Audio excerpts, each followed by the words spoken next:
Na početku karijere u humanitarnim vodama Katarina Rebrača je među prvima počela da sarađuje sa Institutom za onkologiju. Plan je bio da se sakupe sredstva za osnivanje prvog centra za rano otkrivanje raka dojke. U institutu kažu da im Rebrača ni dinar nije uplatila, što je pravdala donacijama Skupštine grada, u kojima je, kako im je tvrdila, lično posredovala. Tek posle nekoliko godina sa njom su prekinuli saradnju.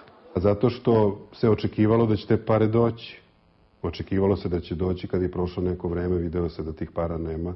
Problem je i konkretan ako zaista postoje sredstva koja su potrošena za neku drugu namenu, a bila namenjena institutu, to je problem, ali mnogo je širi problem i slojevitiji taj što se gubi poverenje u humanitarne akcije i dobrotvorne akcije. Ja mogu da tvrdim da je bilo i sigurno ima dobrotvornih akcija i humanitarnih akcija koje su rodile plodom. Na sajtu Rebračinog fonda objavljeni su svi projekti, među kojima je i adaptacija onkološkog odeljenja Doma zdravlja u Bačkoj Palanci.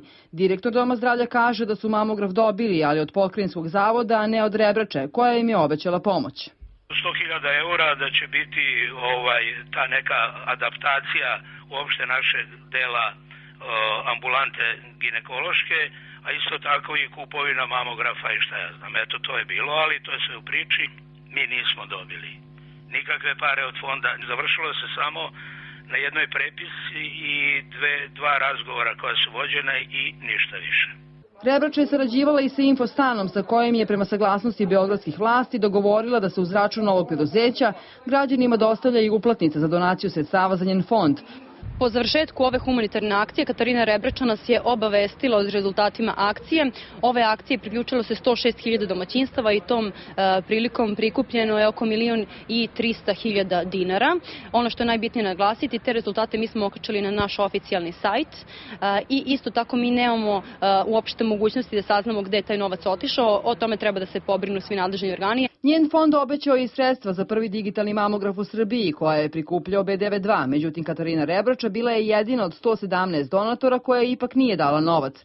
Ovoga je bilo u celom svetu i ima i inače, ali kažem, to u svakom slučaju ne bi smelo da bitno utiče na odluku neke kompanije ili nekog pojedinca da učestvuje u dobrotvornom radu ili ne.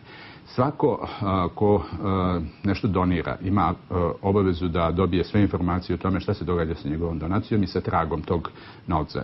B92 do sada nije uspela da sazna ko kontroliše rad humanitarnih organizacija. Kako nam je rečeno u Ministarstvu finansija, njihova poreska uprava proverava samo da li su fondovi platili porez, koji je inače Katarina Rebrača i platila. U Ministarstvu zdravlja nam je rečeno da oni samo kontrolišu one projekte u kojima su pokrovitelji, a ne poslovanje humanitarnih organizacija.